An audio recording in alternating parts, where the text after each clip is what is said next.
अनंत कोटि ब्रह्मांड नायक राजा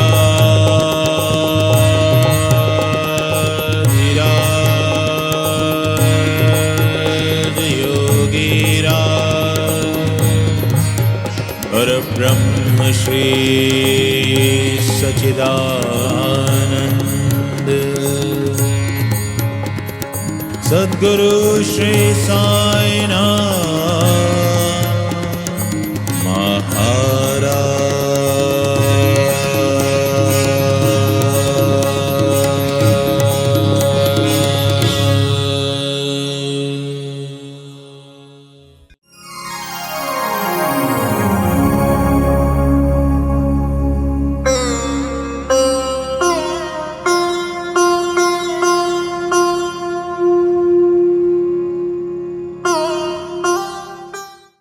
जब हम विचरते हैं तो हम बिफरते हैं, जब हम बिफरते हैं तो हम विचलित होते हैं, जब हम विचलित होते हैं तो भगवान की शरण में जाते हैं, और जब हम भगवान की शरण में जाते हैं आध्यात्म की ओर जाते हैं, जब हम अपने आप में स्थिर होने जाते हैं। हम सब ने एक शब्द सुना है, गृहस्थ। जो ग्रह में स्थित होता है वो गृहस्थ होता है। हमने एक और शब्द सुना है, स्वस्थ। जो स्व में स्थित होता है वो स्वस्थ होता है। तो जो आध्यात्म के पग पर ऊपर सोपान चढ़ता जाता है वो स्वस्थ होता जाता है, उसके मन के विकार दूर छूटते जाते हैं। इसलिए जहां मौका मिले अच्छी किताबें पढ़िए, जहां मौका मिले अच्छे ग्रंथ पढ़िए, चाहे वो किसी भी धर्म के हो, जिसमें आपकी श्रद्धा हो, जिसमें आपकी रुचि जाग जाए। वृहद विशाल समुद्र है। धीरे धीरे आप जब इन ग्रंथों को आत्मसात करने लगते हैं तो हम स्वस्थ होते जाते हैं। बड़ी अद्भुत प्रणाली है बाबा की। बाबा अंतिम समय भी जब उनका आया तो उन्होंने राम विजय पढ़ने के लिए श्रीमान वजह से कहा कि मुझे पढ़ करके सुनाओ। सुनने पढ़ने वाले का एक फायदा होता है, वो दो प्रकार से फायदा लेता है। तो पढ़ता है तो आत्मसात करता है, और जब वो पढ़ करके सुनाता है तो वो श्रवण भक्ति को उत्प्रेरित कर रहा होता है। भक्ति का पहला प्रकार है श्रवण, सुनना, जो आप सब कर रहे हैं, मैं भी वही कर रहा हूं। मैंने कल भी कहा था कि सुनने का काम हम दोनों ही कर रहे हैं, बोलने का काम तो कोई और कर रहा है। मैं तो आप ही की तरह सुन रहा हूं, मुझे नहीं पता यहां पे क्या निकल रहा है मुंह से। श्रवण, तो हम सब सुनाते हैं। ये बाबा की जो कहानी है ना, ये सब ये अद्भुत है। बाबा ने इस श्री साईं सच्चरित्र ग्रंथ में भी कहा है कि जैसे जैसे कोई मेरी लीलाओं का श्रवण करता जाएगा वैसे वैसे वो आध्यात्मिक स्तर पर उन्नत होता जाएगा। उसकी मन की व्यथाएं निकल जाएंगी, उसके पूर्व जन्मों में किए गए पाप क्षीण होते जाएंगे, और इस जन्म में किए गए कर्म पटरी पर आ जाएंगे। सुनाते तुम्हें साईं की ये कहानी, सुनाते तुम्हें साईं की ये कहानी। सुनो साईं वाणी, सुनो साईं वाणी, सुनो साईं वाणी,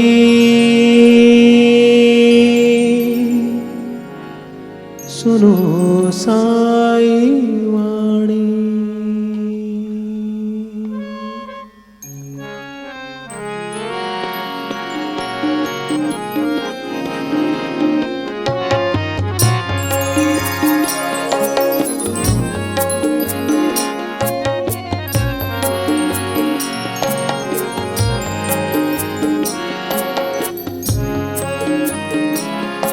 सुनाते तुम्हें साईं की ये कहानी सुनाते तुम्हें, साईं की ये कहानी।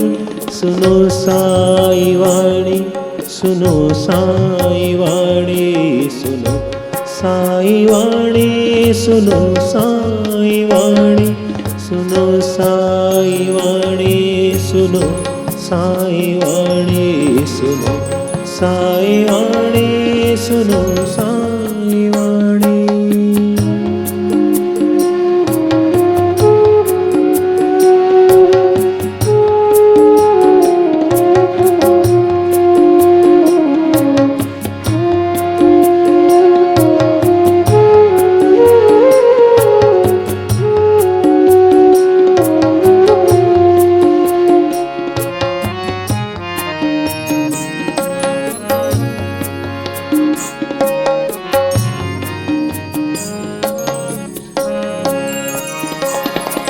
साईं का वादा जहाँ दुख होगा वो आ जाएंगे अपनी बाहें फैलाए।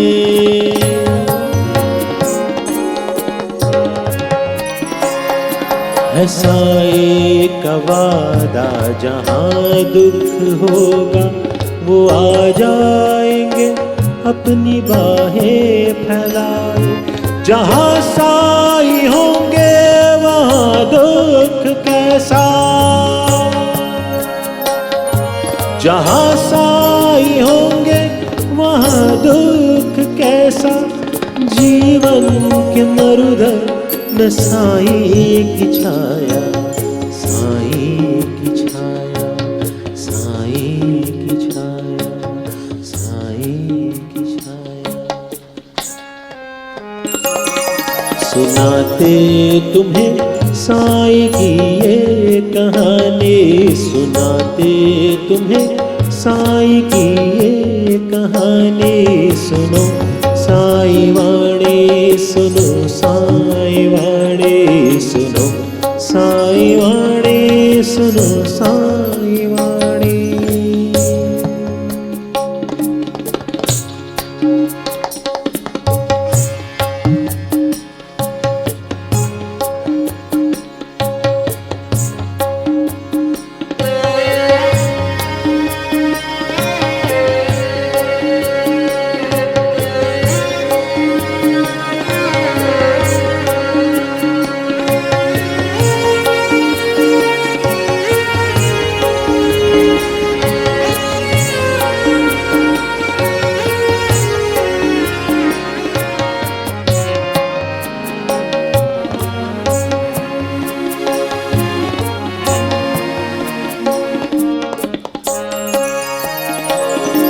साईं की महिमा से शिरडी निराली, यहाँ एक बार वो जाए न खाली।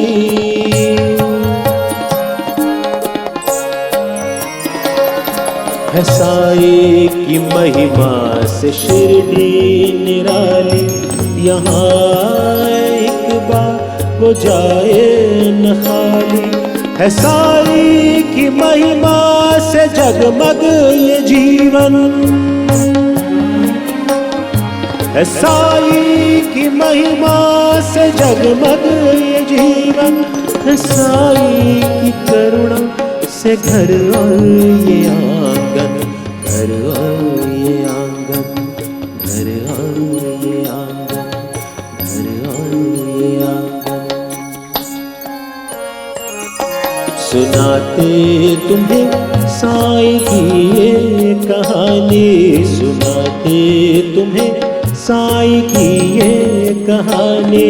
सुनो साईं वाणी, सुनो साईं वाणी, सुनो साईं वाणी, सुनो साईं वाणी, सुनो साईं वाणी, सुनो साईं वाणी, सुनो साईं वाणी।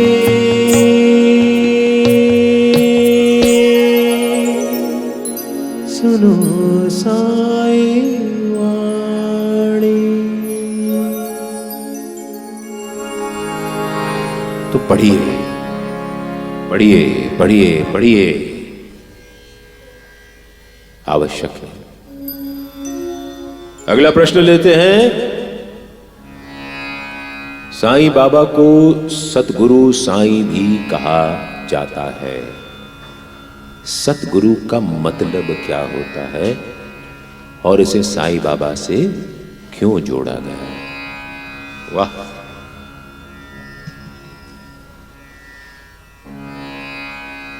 जो लोग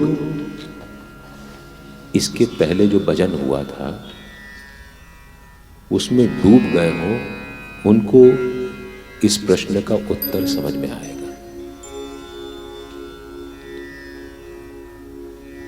क्योंकि बहुत गहरा प्रश्न है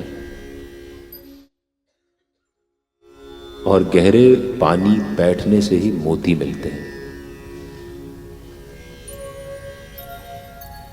क्या होता है, ये कथा जो होती है वो गंगा के घाट की तरह होती है। गंगा के घाट पे हम सब जाते हैं, पानी बहुत ठंडा होता है। बहुत सारे लोग हम में से उस पानी के ठंड को झेल नहीं पाते और बहती गंगा में से कुछ छींटे लेकर अपने ऊपर डाल लेते हैं। कुछ लोग केवल टखनों तक अंदर जाते हैं, पानी कपकपा देता है, बस उससे पाँव रखा और बाहर। थोड़े से हिम्मती लोग होते हैं जो उस ठंड को झेल लेते हैं जो टखनों पर लगती है, फिर वो नीचे उतरते हैं, थोड़ा घुटनों तक पहुंचते हैं। जिसने वहां भी इस हाड़ कपकपा देने वाली ठंड को झेल लिया, वो कमर तक अंदर जाते हैं।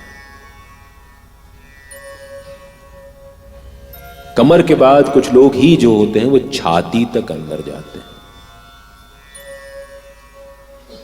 उसके बाद बहुत कम लोग होते हैं जो अपना पूरा सर जो है वो अंदर डुबा लेते हैं, और बहुत बिरले होते हैं जो कुछ सेकंडों तक उस सर को उस पानी के अंदर रख सकते हैं। बाकी तो बहुत सारे लोग होते हैं जो किनारे पर बैठ जाते हैं, मुंडन भी करते हैं बहुत सारे लोगों का। कुछ लोग होते हैं जो नाव में ही चले जाते हैं, गंगा पे घूम के आ जाते हैं। अलग अलग प्रवृत्ति के लोग होते हैं। तो ये कथा गंगा जो है, इसमें डुबकी मारना है। नाव पे भी घूमने आए हैं, ठीक है, घूम लीजिए, पिकनिक मना लीजिए, बस प्लीज वो जो आप टेट्रा पैक ले जाते हैं और जो वेफर के पैकेट ले जाते हैं, उनके खाली पैकेट और टेट्रा पैक गंगा में किसी भी जल स्रोत में मत फेंकिए। समंदर भी हो चाहे, वहां मत फेंकिए। अपनी गंदगी वहां छोड़ के मत आइए। हम लोग जाते हैं घूमने घामने, तीर्थाटन करने, और वहां पे अपनी गंदगी छोड़ करके आ जाते हैं। बहुत बुरा करते हैं हम लोग, बहुत बुरे हैं हम लोग अगर ऐसा करते हैं तो। गंगा की एक खासियत है, इसको जब नीचे उतरी और शिव जी की जटाओं से उसने रास्ता पकड़ा, तो भगवान विष्णु ने इसको वरदान दे दिया कि गंगा, अब से जो भी तेरे संपर्क में आएगा उसके सारे पाप कट जाएंगे। अरे ताली बाद में बजाइएगा, अभी तो आधी बात हुई है।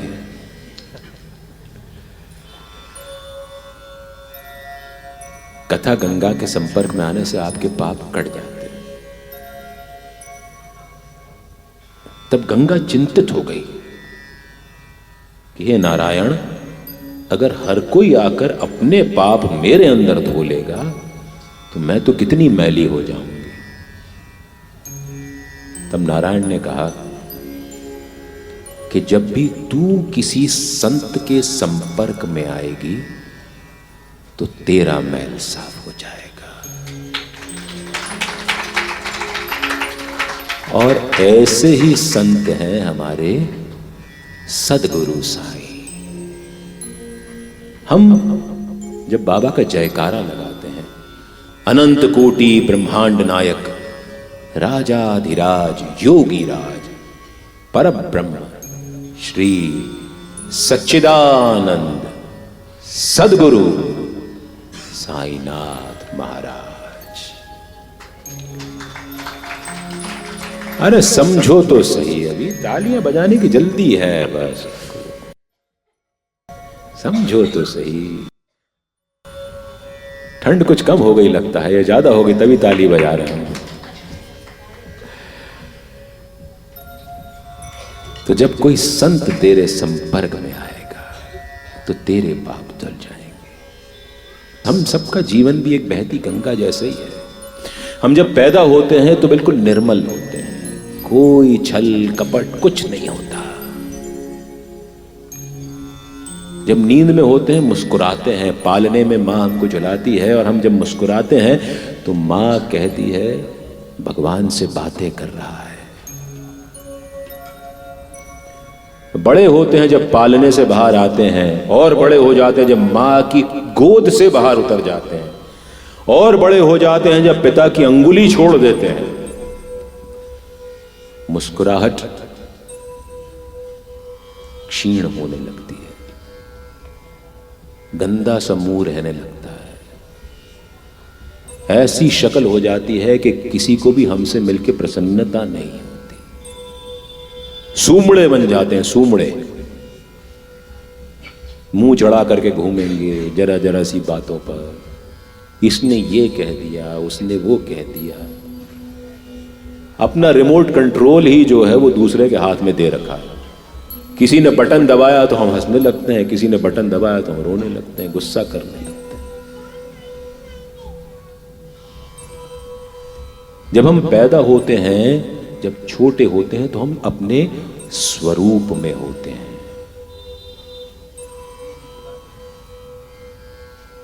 फिर जब हम बड़े हो जाते हैं और हमारी मुस्कुराहट चली जाती है तो हम अपने स्वभाव में आ जाते हैं। स्वरूप से स्वभाव की यात्रा ऋणात्मक है, नकारात्मक है।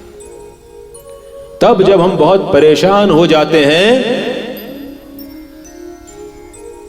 तब हम किसी गुरु की तलाश करते हैं। गुरु मिलता नहीं है, क्योंकि भगवान तो हमारी पहुंच से बहुत दूर हो चुका है। हम केवल मंदिर में जाकर के घंटे घड़ियाल बजाते हैं, आरती करते हैं, प्रसाद देते हैं, प्रसाद लेते हैं, वापस आ जाते हैं। मन शांत नहीं होता है। पहले तो कहते थे कि स्मशान में जाके मन शांत हो जाता है, स्मशान वैराग्य कहते थे कि वहां जाके आदमी वैरागी हो जाता है कि अरे यार मेरी मंजिल तो यही थी, पता नहीं कौन कौन से रास्तों से मैं गुजर गया। आजकल लेकिन स्मशान में भी जा करके व्हाट्सएप तो चलता ही रहता है, रील देख रहे हैं बढ़िया, 30 सेकंड, 60 सेकंड, 90 सेकंड, खट खट खट। और आर्टिफिशियल इंटेलिजेंस का तो क्या कहना है कि अगर उसने आपकी लोकेशन डिटेक्ट कर ली कि आप मुक्ति धाम में हो, तो आपको 2-4 ऐसे सेंटिमेंटल गानों की रील भी दे देगा वो।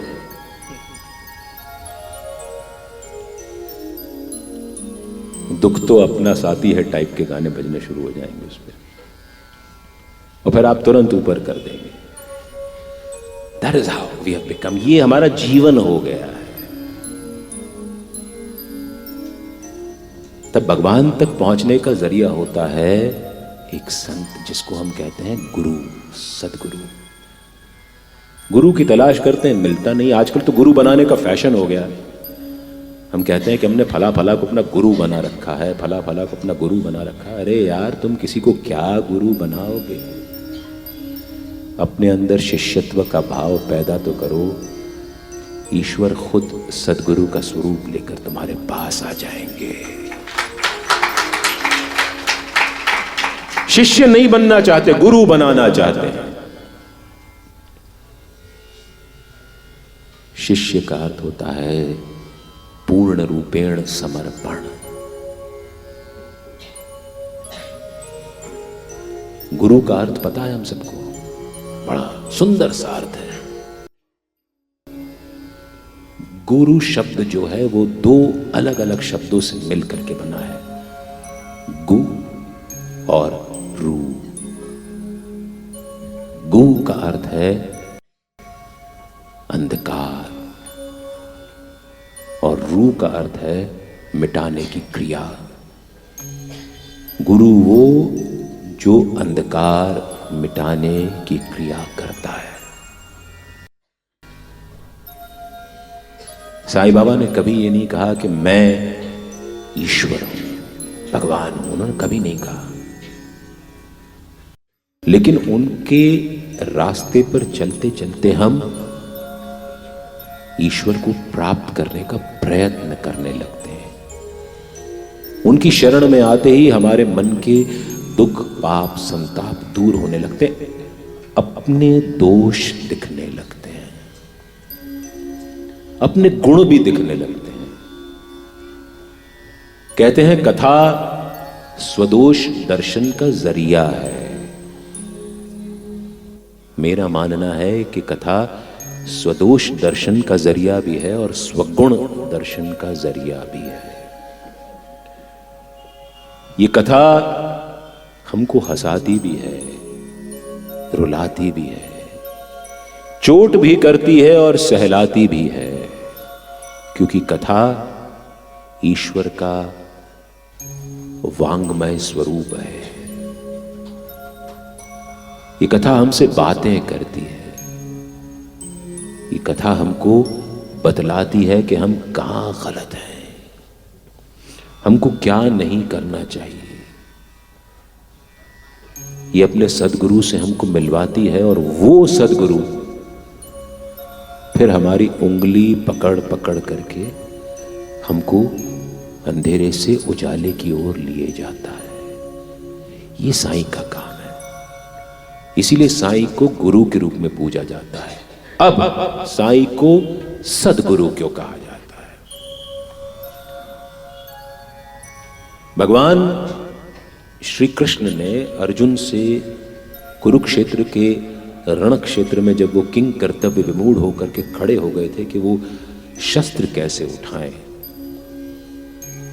तो भगवान श्री कृष्ण ने उनसे कहा कि तुझे जीवन में पार्थ, तुझे जीवन में आचार्य खूब मिले, शिक्षक खूब मिले, तुझे कोई सदगुरु नहीं मिला।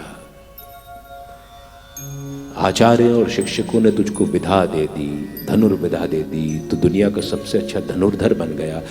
लेकिन अगर गुरु तुझे मिलता तो वो तुझे बतलाता कि तुझे इन बाणों का प्रयोग कब, कहा और किस पर करना है।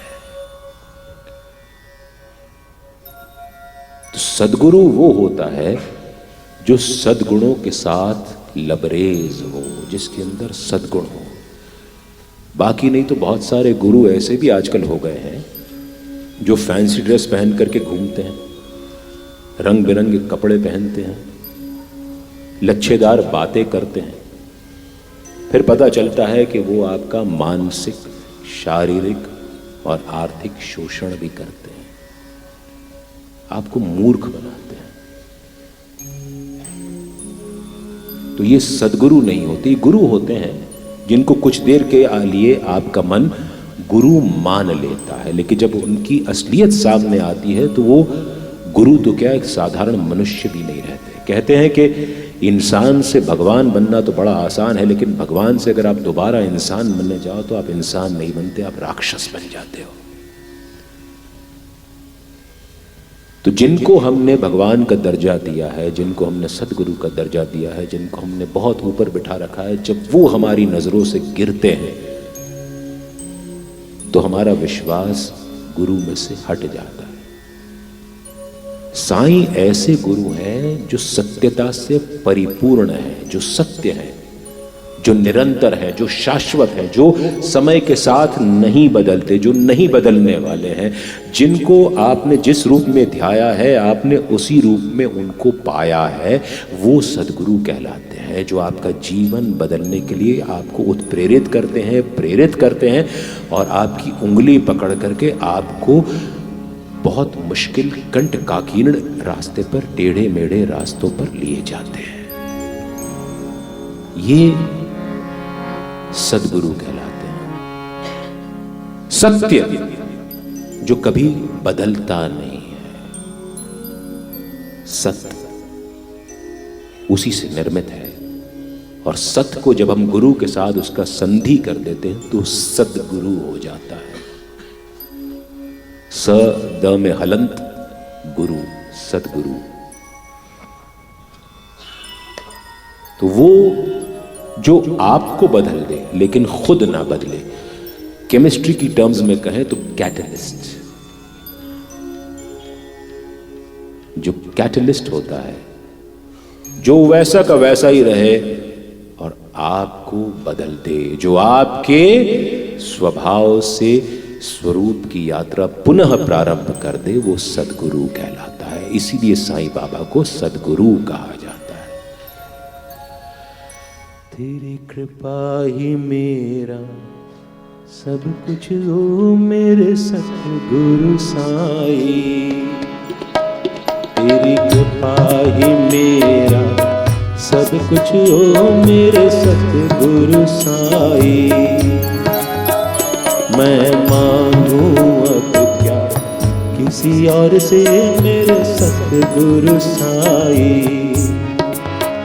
तेरी कृपा ही मेरा सब कुछ हो मेरे सतगुरु साईं।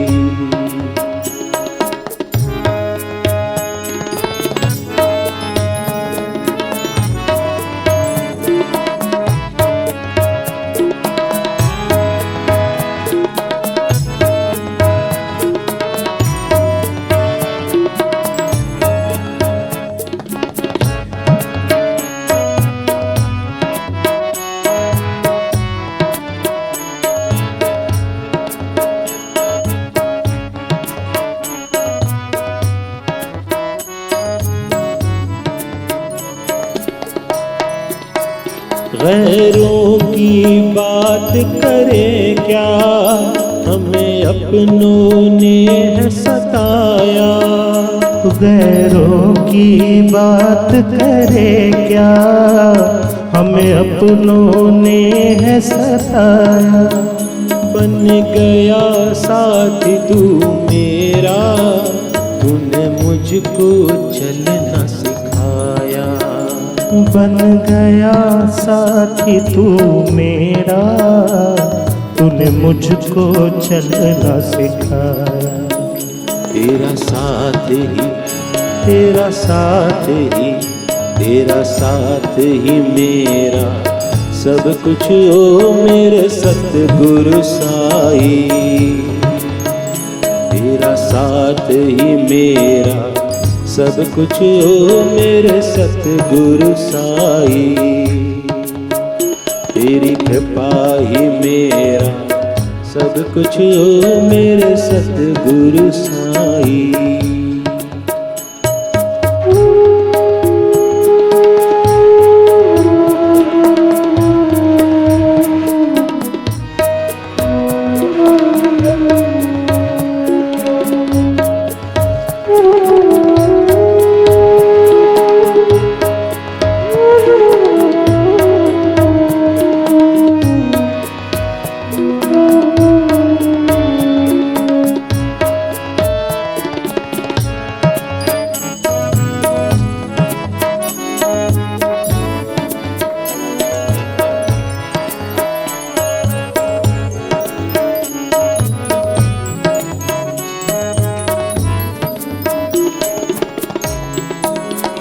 मैया बन कर के तूने हमें गोदी लाड़ लड़ाया।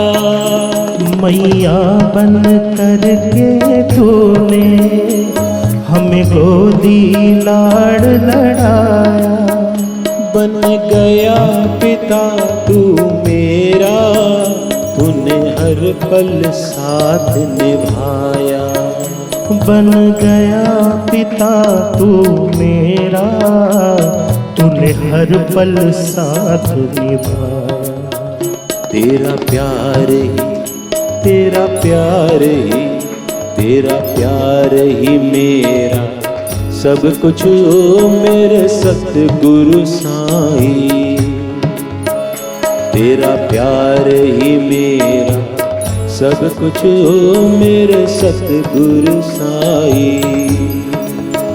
तेरी कृपा ही मेरा सब कुछ ओ मेरे सतगुरु साई।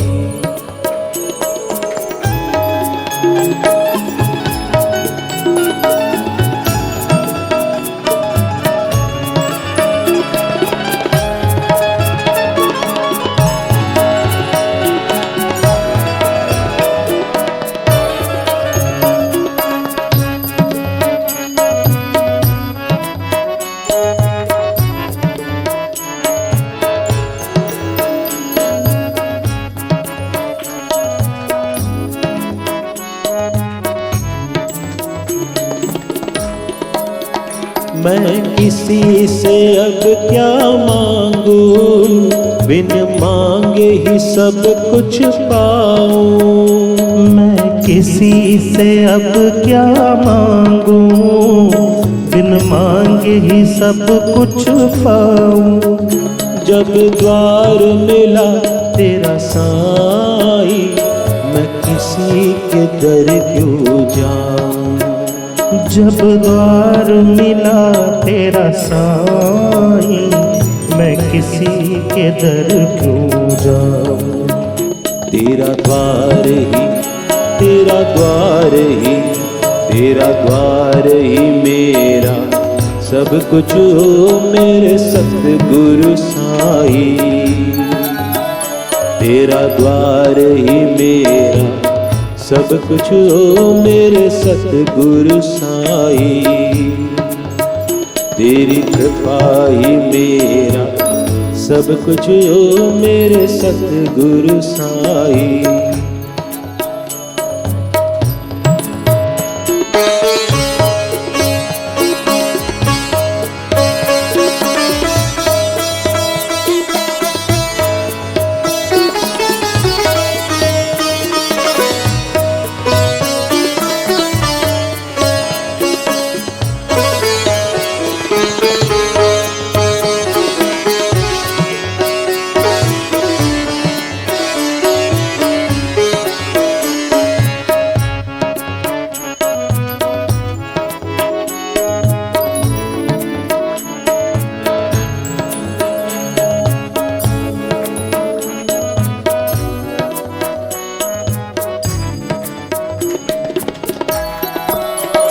इतनी कृपा की तूने कि मुख से कहा न जाए।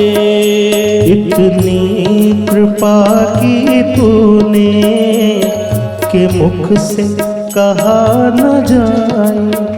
जब जब भी याद करूं मेरा दिल ये भर भर आए। जब जब भी याद करूं मेरा दिल ये भर भर आए। ये दास कहे, ये दास कहे, ये दास कहे क्या अब कुछ हो मेरे सतगुरु साई। ये दास कहे क्या अब कुछ हो मेरे सतगुरु साई।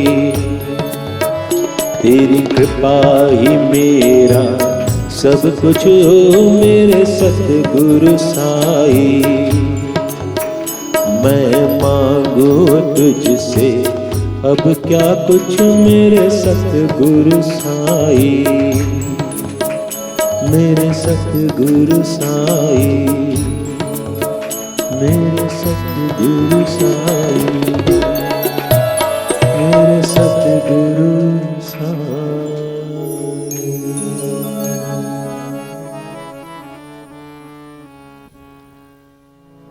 सतगुरु जिसके चरित्र में सत्य हो। हम अगर साईं का चरित्र उठा करके देखते हैं, इसीलिए इस ग्रंथ को सत्य चरित्र कहा गया है। साईं के चरित्र पर हम कहीं भी अंगुली नहीं उठा सकते। जैसे कि आजकल के हम फैंसी ड्रेस वाले गुरुओं के चरित्र पर आसानी से उठा सकते हैं।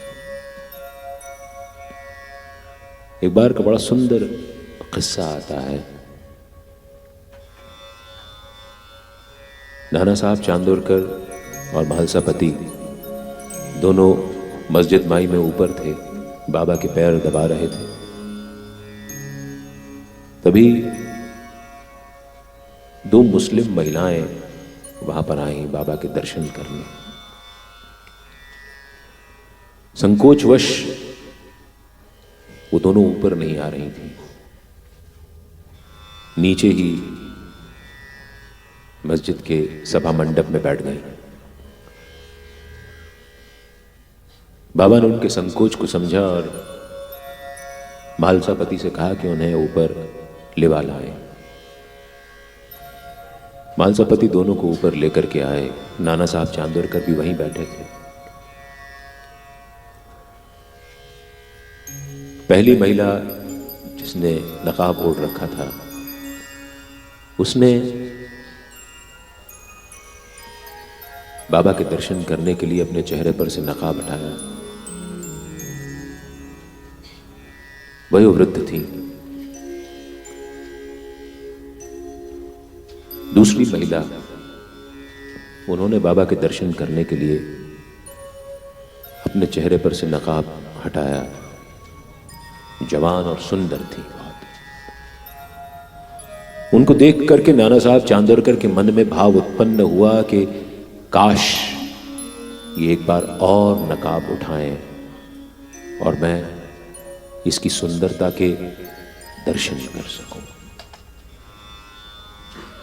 होता है ये सबके साथ कहीं ना कहीं होता है कि गुरु चरणों में बैठ करके भी हमारा मन भटक जाता है। तो बाबा ने नाना साहब चांदोरकर के मनोभावों को पढ़ लिया और नाना साहब के पैर पर एक थपकी दे मारी। नाना साहब की तंद्रा टूटी और उन्हें बहुत ग्लानि हुई अपने आप पर कि मैं इतने महान संत के चरणों में बैठा हूं और वहां बैठने के बाद भी मेरे मन में ऐसा भाव उत्पन्न हुआ है। जब दोनों महिलाएं चली गईं, बाबा ने नाना से कहा, यह मन तो स्वभाव से लंपट होता है। तूने उस महिला की सुंदरता पर रीझते हुए सोचा कि काश कुछ देर तू और उस महिला को देख सकता। लेकिन ऐसा सोचते समय नाना तू ये भूल गया कि जिस ईश्वर की वो कृति है, जितनी सुंदर वो कृति है, क्या तुझे तनिक भी ये ख्याल आया उसकी सुंदरता पर रीझते हुए कि जिसने उसको बनाया है वो खुद कितना सुंदर होगा। तू उसकी सुंदरता पर रीझना, तू अपने भावों को, अपने मन को यहां वहां क्यों भटकने देता है? रीझना है तो तू उसके ऊपर रीझ जिसने इस पूरी सुंदर सृष्टि को बनाया है। नाम है तेरा तारणहारा, कितना सुंदर होगा। जिनकी प्रतिमा इतनी सुंदर, वो कितना सुंदर होगा, वो कितना सुंदर होगा। नाम है तेरा तारणहारा, जग कितना सुंदर होगा। जिनकी प्रतिमा इतनी सुंदर, वो कितना सुंदर होगा, वो कितना सुंदर होगा।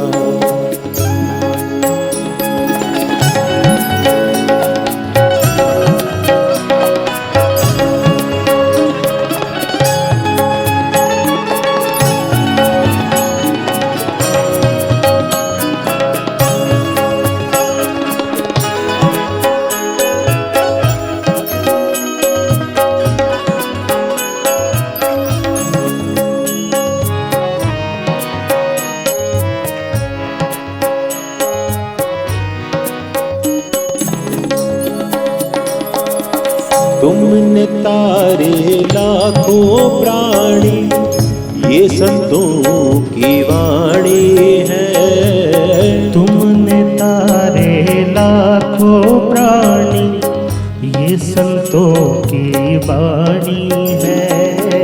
तेरे दरस की मेरे साईं, ये दुनिया दीवानी है। तेरे दरस की मेरे साईं, ये दुनिया दीवानी है। ये दुनिया दीवानी है, ये दुनिया दीवानी है। अपने कष्ट मिटाने को तेरे,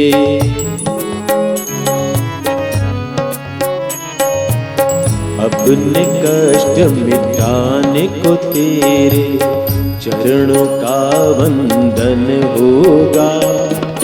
जिनकी प्रतिमा इतनी सुंदर, वो कितना सुंदर होगा, वो कितना सुंदर होगा। नाम है तेरा तारणहारा।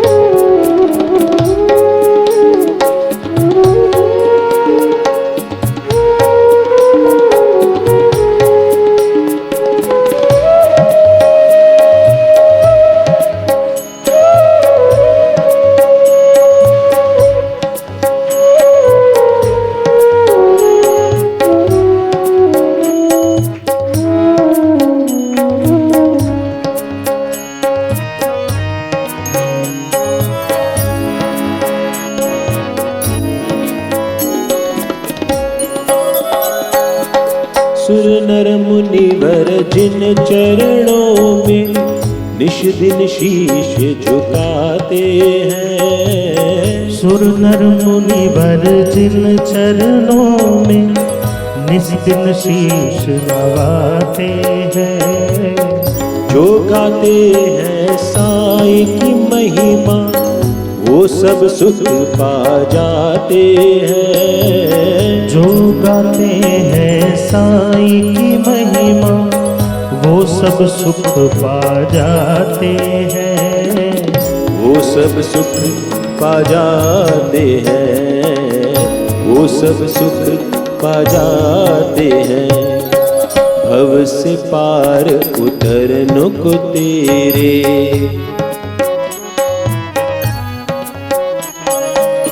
भव से पार उतरने को तेरे भजनों का संबल होगा। जिनकी प्रतिमा इतनी सुंदर, वो कितना सुंदर होगा, वो कितना सुंदर होगा।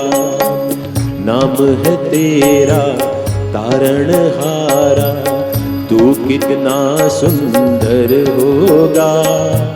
जिनकी प्रतिमा इतनी सुंदर, वो कितना सुंदर होगा, वो कितना सुंदर होगा, वो कितना सुंदर होगा। तो हम जब भी किसी सुंदर वस्तु पर रीझते हैं तो ध्यान रहे कि हम एक खत्म हो जाने वाली चीज पर रीझ रहे हैं। हम उस पर रीझें जो सत्य है, जो शाश्वत है, जो कहीं नहीं जाने वाला है। उसकी सुंदरता में कभी कमी नहीं होगी। शरीर की सुंदरता तो सफेद बालों से, चेहरे की झुर्रियों से, लटकती हुई त्वचा से सब खत्म हो जाएगी। उसकी सुंदरता अक्षुण्ण है, अखंड है, वो कभी खत्म नहीं होने वाली। उसका जो तुम्हारे प्रति भाव है, वो कभी खत्म नहीं होने वाला। कहां रीझ रहे हो छोटी छोटी चीजों पर? प्रेरणा रखो कि सबसे सुंदर को पा सको, उसकी राह पर चलते जाओ।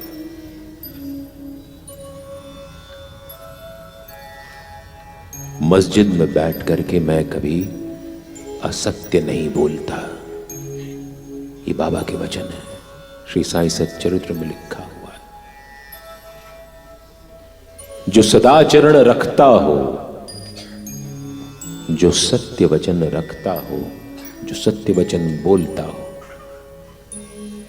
वो सद्गुरु नहीं तो और क्या होगा।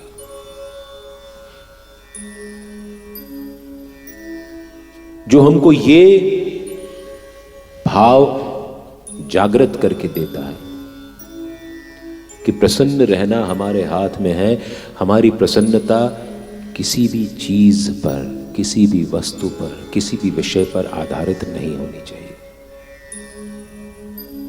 खुश रहने वाले को कभी कोई खुश रहने से नहीं रोक सकता, और दुखी होने वाले को कोई भी दुखी होने से नहीं रोक सकता। बड़ी एक सुंदर छोटी सी कथा आती है, उसके बाद हम इसको आज की कथा को विश्राम की ओर ले जाएंगे। दासगणु महाराज बड़े प्रकांड ज्ञानी थे। उन्होंने बहुत सारे ग्रंथों की रचना की थी, संत कथामृत, संत लीलामृत, भक्त कथामृत, बहुत सारी रचनाएं की थी। वो ऐश्वर्य उपनिषद की व्याख्या कर रहे थे, और वहां पे उसकी मराठी में व्याख्या करते करते वो एक जगह आकर के अटक गए। अटकता वही है जो भटकता है, जो भटकेगा नहीं वो कभी अटकेगा नहीं, याद रखिएगा। जो अपने रास्ते से भटक जाता है वो अटक जाता है। अब जब अटक जाते हैं और भटक जाते हैं तो हम जैसों का तो एक ही खूंटा है, सदगुरु साईनाथ। हम भी उनके पास जाते हैं, दासगणु महाराज भी उनके पास गए कि हे साईनाथ, मैं उपनिषद की व्याख्या कर रहा हूं, अटक गया हूं, मुझे निकालो। तो गए बाबा के पास। बाबा ने कहा मुंबई जा, वहां विले पार्ले में काका साहब दीक्षित की नौकरानी तेरी समस्या का हल तुझे दे देगी। अब दासगणु महाराज, उनमें अहंकार कि मैं इतने सारे ग्रंथ लिख चुका हूं और कैसे एक नौकरानी मेरी समस्या का समाधान करेगी। लेकिन साईं की लीला अद्भुत होती है। गए, मरता क्या ना करता, जाना तो था ही। रात में पहुंचे, सो गए। सवेरे उनके कानों में एक बच्ची के गाने की आवाज आई, उसी से उनकी नींद खुली। ध्यान दिया तो वो बच्ची गा रही थी कि उसके पास एक नारंगी रंग की साड़ी है जिसको पहन करके वो बहुत खुश हो रही है। इस भाव का गीत वो गुनगुना रही थी। दासगणु महाराज ने बाहर जाकर के देखा तो एक बच्ची थी जो बर्तन मांजने का काम कर रही थी। काका साहब दीक्षित की नौकरानी नाम्या उस दिन छुट्टी पर थी। उसकी बहन मलकर्णी वो उस दिन काम पर आई थी और वो ये गीत गा रही थी। फटे पुराने कपड़े पहने हुए थे, लेकिन हंसते मुस्कुराते हुए गाना गा रही थी। दासगणु महाराज का मन पसीज गया।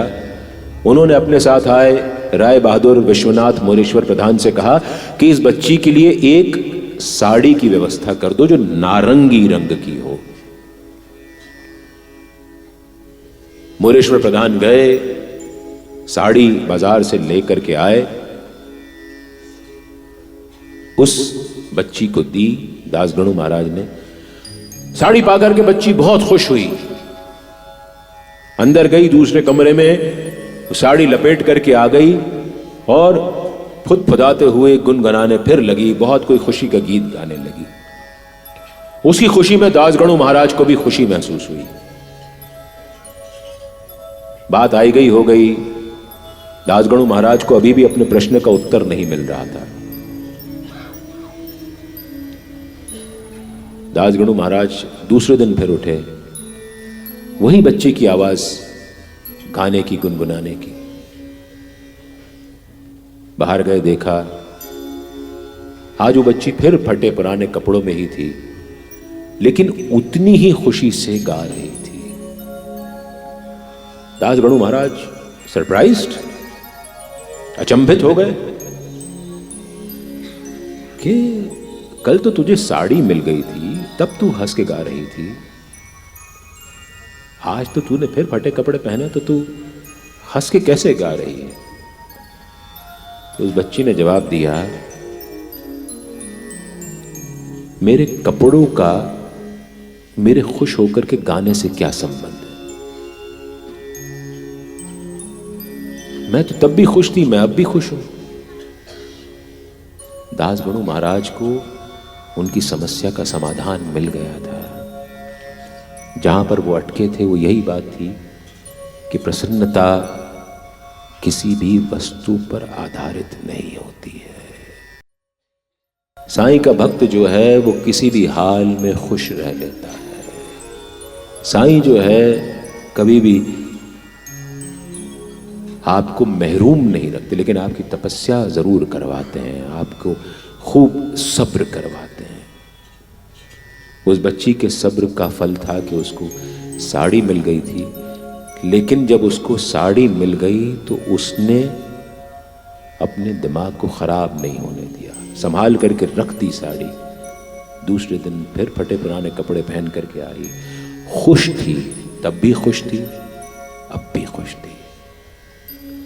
तो आप अगर किसी रुतबे के, किसी पोजीशन की, धन दौलत के चलते आप समझते हैं कि आप खुश रह सकेंगे, तो आप यकीन मानिए आप कितनी भी धन दौलत पालें, कितना भी रुतबा पालें, कितना भी सब कुछ पालें, धन संपदा पालें, अगर आपको खुश रहने की आदत नहीं है तो जीवन में कोई चीज़ आपको खुशी नहीं दे सकती है। और अगर आप खुश रहना चाहें तो आपको कोई भी चीज़ खुश होने से रोक नहीं सकती। रुतबा न मांगू साईं,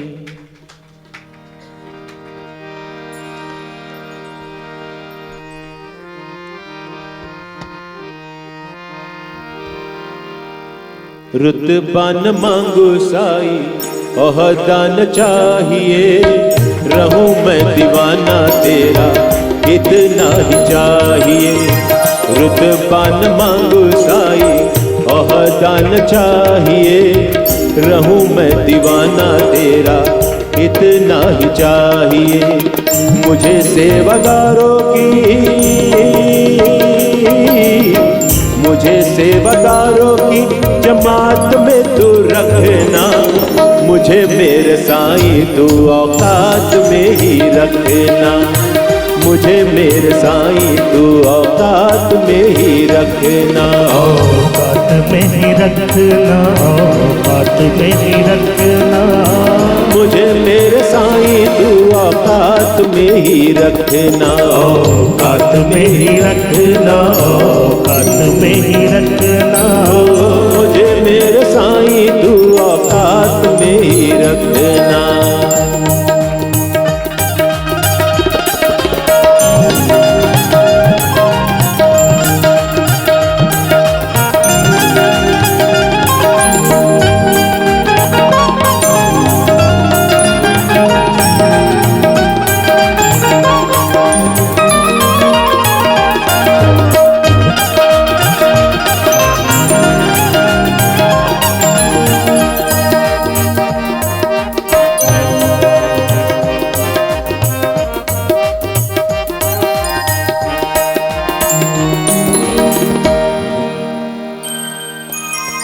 हकते हलाल वाली रूखी सूखी खावा मैं,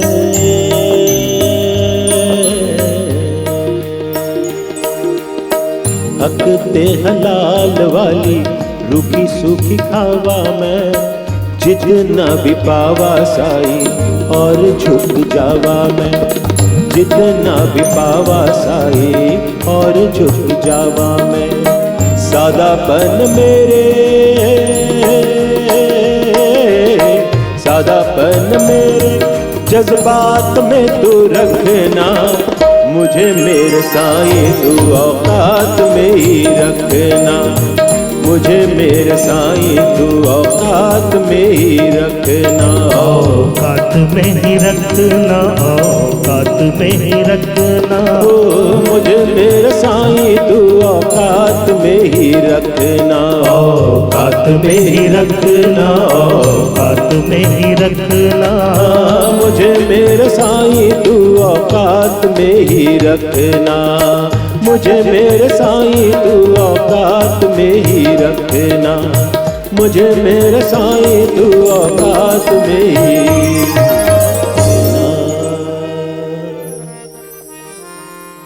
जैसे चाहे वैसे हालात में तू रखना,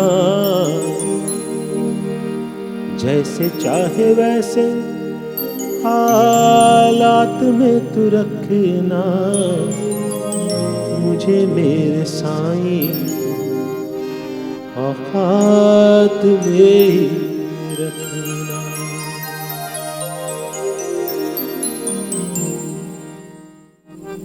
तो खुश रहिए, प्रसन्न रहिए। यही सद्गुरु साईं को हमारी सबसे बड़ी गुरु दक्षिणा होगी।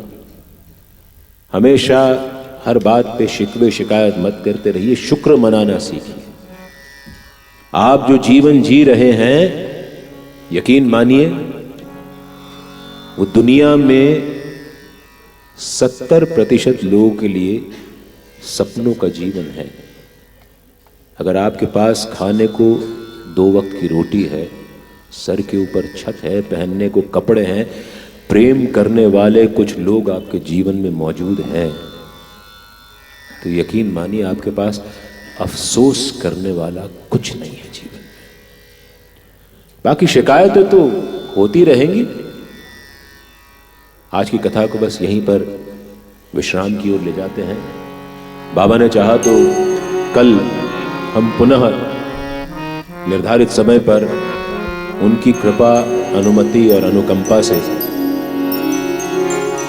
3 बजे इसी स्थान पर इस कथा के अंतिम सोपान को चढ़ने का प्रयास करेंगे।